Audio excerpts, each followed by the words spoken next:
नमस्कार, अपना बिहार देख रहे हैं आप। आपके साथ मैं हूं शिप्रा झा। राजधानी पटना में बाकरगंज सर्राफा मंडी लूटकांड मामले में पुलिस को बड़ी सफलता हाथ लगी है। सूत्रों के अनुसार पुलिस ने बड़ी मात्रा में लूट का सोना जब्त किया है। ये बड़ी कार्रवाई पुलिस की तरफ से की गई। वहीं 2 आरोपियों को भी गिरफ्तार कर लिया गया है। अभी भी पुलिस के लिए सारा सोना बरामद करना एक बड़ी चुनौती बनी हुई है, लेकिन सूत्रों के अनुसार जो जानकारी है उसके मुताबिक पुलिस की 9 टीम छापेमारी अभियान में जुटी हुई है।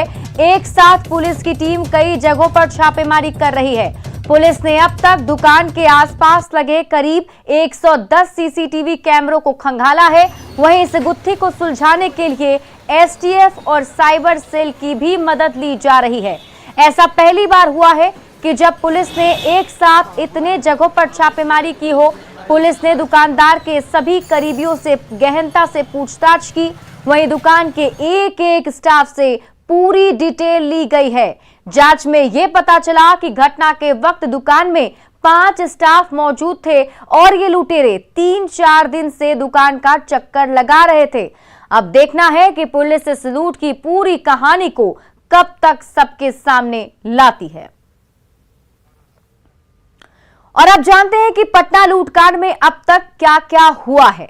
पटना पुलिस ने बड़ी मात्रा में सोना बरामद किया है, जो जानकारी है। इसके अलावा फरार अपराधियों में से 2 अपराधी को गिरफ्तार कर लिया गया है। तो अभी तक की जो पुलिस की कार्रवाई है उसमें क्या कुछ छनकर सामने आया वो आपको बता रहे हैं। इसके अलावा ये भी बता रहे हैं कि पूरे लूटकांड में कब कब क्या क्या हुआ है।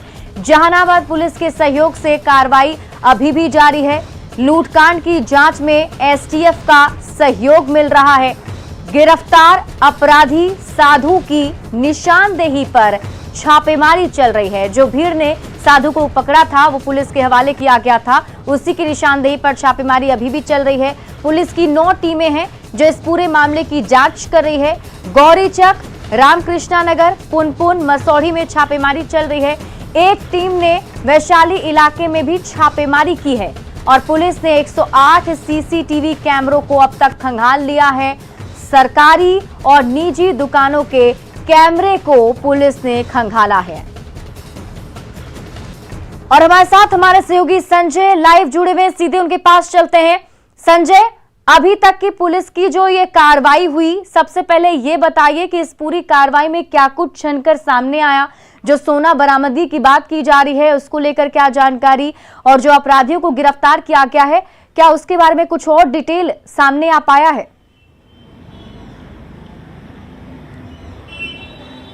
देखिए, सबसे बड़ी बात है कि आज पटना पुलिस ने जो कारोबारियों को दिया था जो समय, वो आज मियाद खत्म हो रही है। और अभी से थोड़ी देर पहले न्यूज़ 18 की बातचीत हुई है पटना एसएसपी एमएस ढिल्लों से। उन्होंने कहा है कि पटना पुलिस को इसमें कामयाबी मिली है, लेकिन इसमें जो विस्तृत तौर पर जो जानकारी है आधिकारिक तौर पर आज प्रेस कॉन्फ्रेंस किया जाएगा और उसमें विस्तृत तौर पर जानकारी मीडिया को दी जाएगी। लेकिन जो सोर्स हैं उन्होंने इस बात की जानकारी दी है कि पटना पुलिस ने अच्छा खासा सोना रिकवर कर लिया है। 2 जो क्रिमिनल्स हैं उनकी भी अरेस्टिंग हुई है और पटना और जहानाबाद पुलिस का ये एफर्ट था, ज्वाइंट जो ऑपरेशन था उसमें ये कामयाबी मिली है। देर रात भी कुछ सोना बरामद किया गया है और एक गिरफ्तारी हुई है। हालांकि अभी से थोड़ी देर के बाद पटना पुलिस इस मामले में प्रेस कॉन्फ्रेंस कर सकती है, जैसा कि एसएसपी ने अभी आधिकारिक तौर पर यह बयान भी दिया। और देखना होगा कि किस तरह का खुलासा पटना पुलिस करती है। हमारे साथ जो सराफा कारोबारी संघ के अध्यक्ष पाटलिपुत्र वो मौजूद हैं। आप लोगों ने जो मियाद दी थी आज वो मियाद खत्म हो रही है और पटना पुलिस ने आज भरोसा दिलाया था कि खुलासा होगा। कितना आप लोग संतुष्ट हैं पटना पुलिस के भरोसे पर? देखिए, अभी तो आपके माध्यम से और एक अखबार के माध्यम से भी हमको सब सूचना मिली है कि हाँ कि कुछ कामयाबी मिली है। आधिकारिक तौर पर हमें कुछ पता नहीं है, लेकिन हमें पूरा भरोसा है। जिस तरह से भरोसा कल भी हमारे माननीय मंत्री जी द्वारा दिया गया था, हमारे जो स्थानीय विधायक हैं, कि आपको 100% रिकवरी होगा, तो ये हमें पूरा भरोसा है कि 100%। आज आप लोग अपनी दुकानें खोल रहे हैं? बिल्कुल बिल्कुल, हम लोगों ने अल्टीमेटम जो दिया है वो आज तक का दिया है। कल फिर रिव्यू करने के बाद ही हमने अगर ज़रूरत पड़ा तो राज्य स्तरीय जो है हम लोग अध्यक्ष को बुला करके, अभी जिला के अध्यक्ष को बुला करके आगे की रणनीति तैयार करेंगे।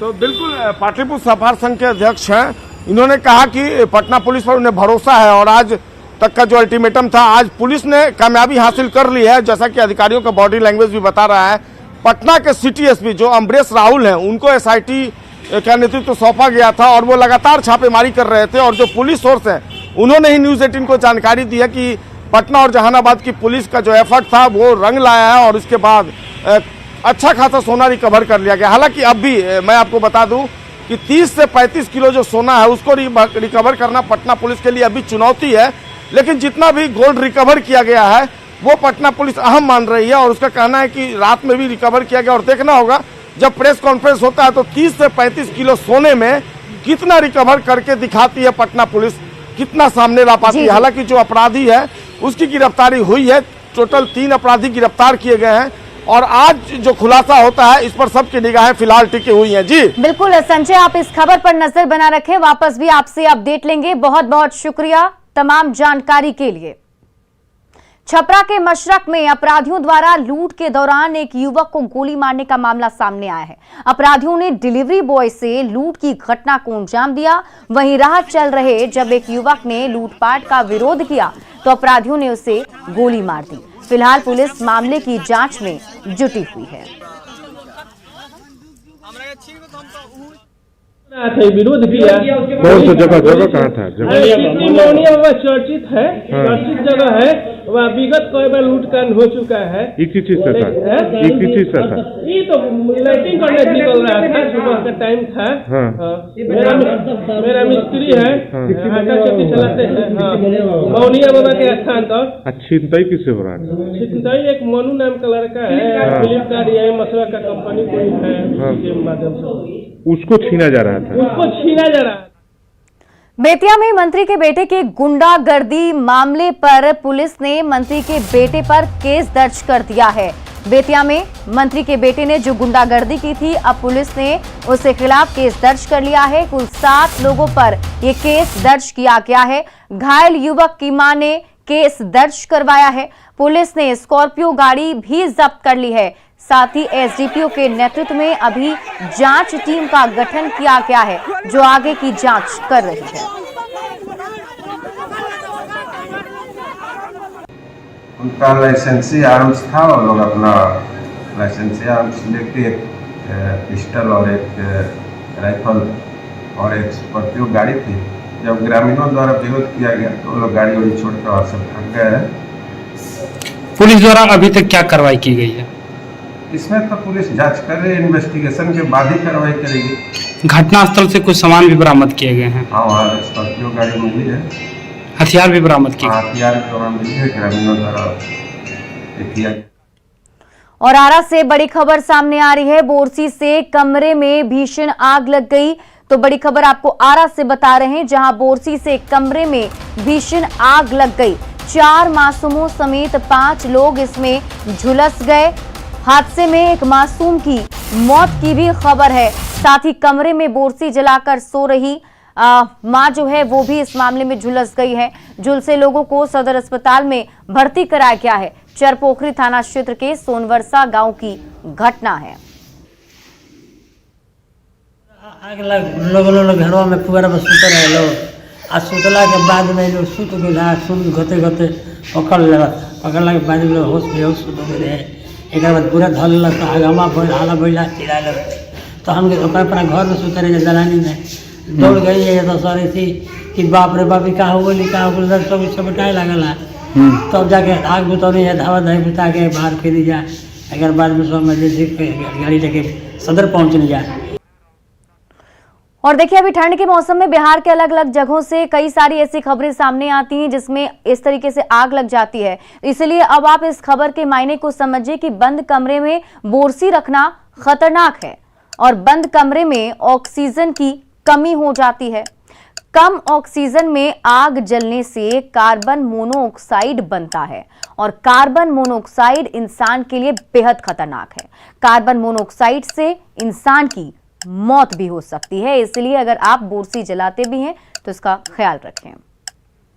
कश्मीर में आतंकी हमले में मारे गए वीरेंद्र पासवान की बेटी नीतू की शादी संपन्न हो गई। ये शादी बेहद खास है और इसकी चर्चा पूरे भागलपुर में हो रही है। क्योंकि नीतू के मानस मामा बने भागलपुर के पीरपैंती विधायक ललन पासवान ने अपने ही रिश्तेदार से नीतू की शादी करवाई और विधायक ने खुद कन्यादान किया। लड़का बंधन बैंक का कर्मचारी है। विधायक ललन पासवान बीते 1 महीने से शादी की तैयारी में जुटे हुए थे। नीतू के पिता वीरेंद्र पासवान कश्मीर में पानी पूरी बेचते थे और उसी से उनका घर चलता था। जब आतंकवादियों ने वीरेंद्र पासवान की हत्या कर दी तो नीतू के परिवार पर मुसीबत का पहाड़ टूट पड़ा। ऐसे में पीरपैंती विधायक ललन पासवान ने परिवार की मदद का बीड़ा उठाया और नीतू के मामा बनकर उसकी शादी करवाई। और आगे भी आपका भाई और बाकी बच्चों का मामा बनकर हम देखभाल करेंगे। आपकी तीनों कुमारी बेटियों की शादी हम मामा बनकर खड़ा होकर कन्यादान करेंगे और करवाएंगे। ये मैं वहाँ से वादा करके और रिश्तेदारी में हमने बात चलाई और वो महगामा विधानसभा के झारखंड के बिरनिया गांव के लड़का राजेंद्र पासवान है, ग्रेजुएट है, ITI किया है, बैंक में है, बंधन बैंक में है, उसमें कार्यरत है। प्रपोजल दिया, दोनों परिवार ने देखा। पहले हमने दोनों परिवार देख लीजिए, सहमति कीजिए, फिर हो जाए। दोनों परिवार ने खुशी खुशी सहमति जता दी। लड़के वाले ने भी कोई डिमांड वगैरह कुछ नहीं किया। बहुत खुशी छे मां हमरा विधायक भैया कन्यादान कर रहे छे हमरा बेटी रो। बहुत खुश छे, सब परिवार एकदम पूरा खुशी छे। अच्छा, अपनो जो टीम हस्बैंड वहाँ अच्छी हुलारा बात कैसा सहयोग मिल रहा है विधायक जी आपने? मिल रहा है बहुत सहयोग विधायक जी से। कि आज आपका कन्यादान कर रहे हैं, कैसा लग रहा है आपको? मेरे को बहुत अच्छा लगता है। जोर से आपके पिताजी का जब वहाँ पे वहाँ लोग आतंकवादियों ने मार दिया, उसके बाद किस तरह का सहयोग विधायक जी के द्वारा आपको मिलता रहा है? बहुत सहयोग मिला है। बक्सर के किला मैदान में 26 जनवरी को होने वाले गणतंत्र दिवस की तैयारी अंतिम चरण में है। जिला पुलिस बल के साथ साथ होम गार्ड पुलिस और NCC के बटालियन परेड में शामिल हो रही है।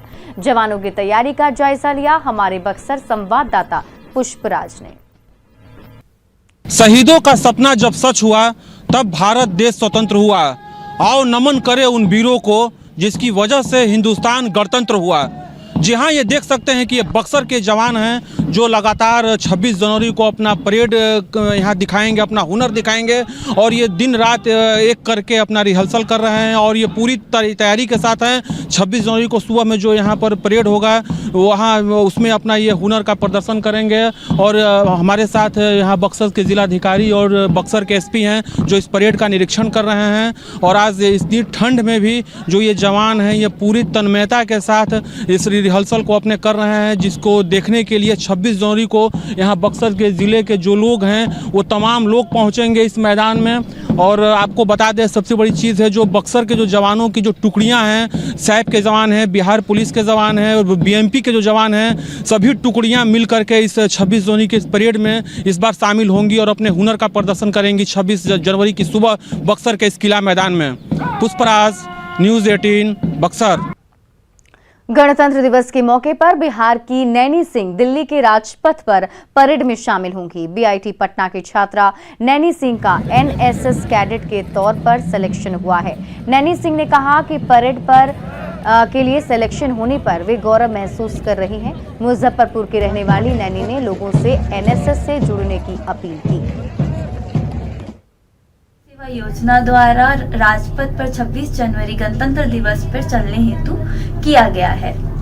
हमारा देश इस वर्ष 75वां गणतंत्र दिवस आज़ादी का अमृत महोत्सव मना रहा है, जिसमें मैं बिहार हमारे राज्य के हमारे देश के युवाओं को प्रोत्साहित करती हूँ कि वो समाज सेवा से जुड़े और NSS से जुड़े और हमारा सहयोग करें।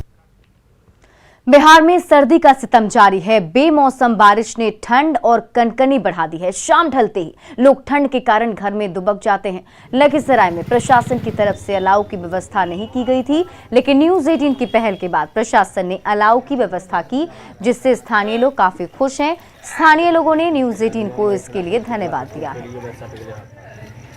लखीसराय में भी सर्दी का सितम लगातार जारी है।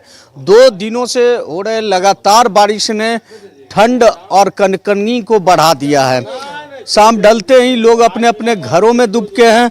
कुछ लोग ऐसे भी हैं जो कि अलाव की व्यवस्था कर सड़क किनारे अलाव ताप रहे हैं और इस कपकपाती ठंड से बचने में जुटे हैं। हम बात भी करना चाहेंगे। कैसा ठंड है? भयानक ठंड है सर, 2-3 दिन से ठंड था, आज बारिश हुआ, इसके चलते भी ठंड बढ़ा है। लेकिन 2-4 दिन पहले आपके थ्रू एक न्यूज़ चला था कि मतलब आग के व्यवस्था के बारे में, लेकिन न्यूज़ चलने के बाद लकड़ी मिला है नगर परिषद के तरफ से, हम लोग ताप रहे हैं और ठंड से बच रहे हैं। काफी ठंड है, बहुत ज़्यादा ठंड है। आप बताइए कैसा ठंड है? बहुत ज़्यादा ठंडा है, 2 दिन से तो बहुत ठंडा है। आज तो बारिश हुआ है, आज बहुत ज़्यादा ठंड लग रहा है, इसलिए हम अलाव का सेवन कर रहे हैं। नगर परिषद के जी हाँ, जी हाँ, नगर पालिका। तो आप लोग अलाव जलाकर इस ठंड से बचने में जुटे हैं? जी हाँ। तो आपने सुना, इस कपकपाती ठंड से लोग अलाव जलाकर बचने में जुटे हैं। क्या स्थिति है ठंड का? बहुत 2 दिन से बहुत ठंडी है, बारिश में हम लोग बहुत ठंडा में मर रहे हैं। लकड़ी हमको मिल रहा है 2 दिन से नगर परिषद से। तो अलाव जलाकर ही आप लोग? हम लोग नगर आग ताप करके हम लोग जान बचा रहे हैं। तो आपने सुना, लोग अलाव जलाकर इस कपकपाती ठंड से बचने में जुटे हैं। राकेश, न्यूज़ 18 लखीसराय। खबर वैशाली जिले के हाजीपुर से है, जहां नगर थाना क्षेत्र के बाग दुल्हन मोहल्ले में स्थित प्रमोद फर्नीचर हाउस में अचानक आग लग जाने से अफरा तफरी मच गई। कई घंटों तक मशक्कत के बाद किसी तरह आग पर काबू पाया जा सका, जिसमें 7 दमकलों की मदद से आग को नियंत्रित किया गया। बताया गया कि बीती देर रात 1 बजे स्थानीय लोगों को आग की लपटें दिखी, जिसके बाद हो हल्ला होने से लोग इकट्ठा हुए और आग पर नियंत्रण करने का प्रयास करने लगे। स्थानीय लोगों ने काफी हद तक सामान को बाहर निकाल दिया था, बावजूद लाखों का सामान जलकर राख हो गया। वहीं फैक्ट्री में रखा फर्नीचर बनाने का रॉ मटेरियल भी बुरी तरह से जलकर खाक हो गया। अवैध बालू खनन मामले में खनन विभाग और पटना पुलिस ने बड़ी कार्रवाई करते हुए 1 दर्जन से अधिक लोगों को गिरफ्तार किया है। पुलिस ने खनन विभाग की मदद से 1 नाव और 2 ट्रैक्टर को भी जब्त किया। पुलिस की इस कार्रवाई से खनन माफियाओं में खलबली मची है। बालू माफिया पर बड़ी कार्रवाई।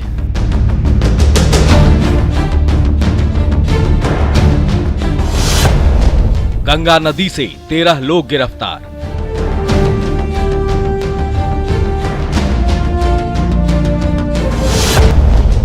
नाव से कर रहे थे बालू का खनन।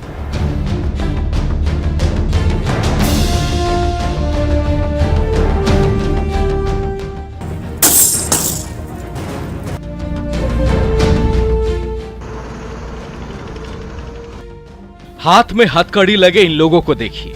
1, 2, 3, 4, 5, 6, 7, 8, 9, 10 ही नहीं, कुल 13 लोग हैं। इन सभी को पटना पुलिस और उत्खनन विभाग की टीम ने गंगा नदी में बालू का अवैध उत्खनन करते हुए एक साथ पकड़ा है। देख सकते हैं एक साथ 1 दर्जन से अधिक लोगों को पकड़ा गया है।